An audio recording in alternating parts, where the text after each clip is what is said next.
Every year, each locality in Virginia compiles a list of their most pressing issues to send to their representatives in the General Assembly. This list is referred to as a legislative agenda. Items included in the agenda can be for additional funding, for changes to the state policy, or to prevent the passage of legislation deemed harmful to the locality. The legislative agenda for Henry County this year can be broken down into 6 separate categories.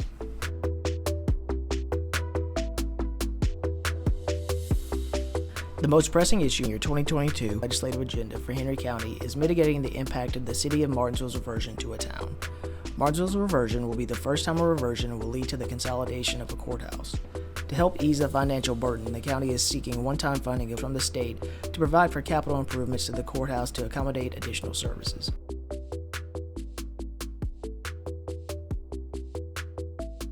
Next, the county would like for the state to fully fund hold harmless provisions for constitutional officers in schools at current levels or greater for 15 to 20 years after the date of reversion.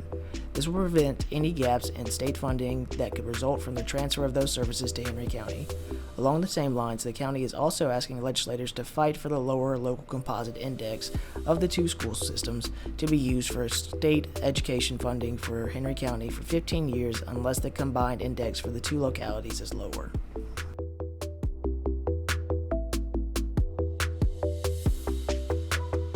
Henry County is asking the state to develop new economic development incentives that will allow the state and localities to be more competitive with neighboring states such as North Carolina. By offering large incentive packages, the county will be more competitive in attracting new businesses and industries. Henry County would like more state support for education, particularly in the realm of teacher pay.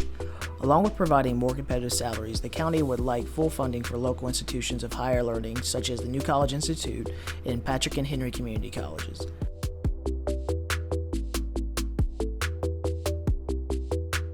Henry County would like to see an increase in funding for local law enforcement to help with recruitment and retention efforts.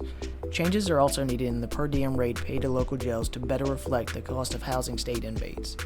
In terms of actual policing, the county is opposed to actions to eliminate qualified immunity for officers. Actions to improve mental health services regarding emergency care orders and temporary detention orders are welcome. This will improve services for citizens in crisis and reduce stress on the locality by decreasing the time required for local law enforcement intervention.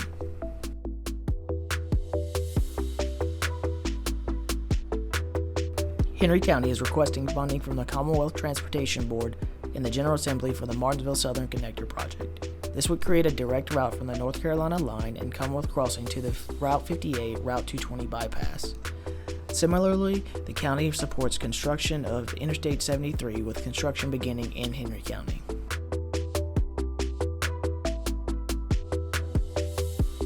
Local costs associated with the Children's Services Act program has skyrocketed in recent years. Henry County opposes any changes to the program that shifts costs from the state to local governments and requests additional state funding to help with the costs. Legislative changes to how the Commonwealth's recordation tax revenue is distributed has resulted in localities receiving significantly reduced funding. The county would like to see these changes rolled back or adjusted to provide more revenue for the locality. These issues are the most important to Henry County. With the help of our legislators and the backing of the public, our community will be in a better position moving forward. Till next time, this has been your 2022 Legislative Update.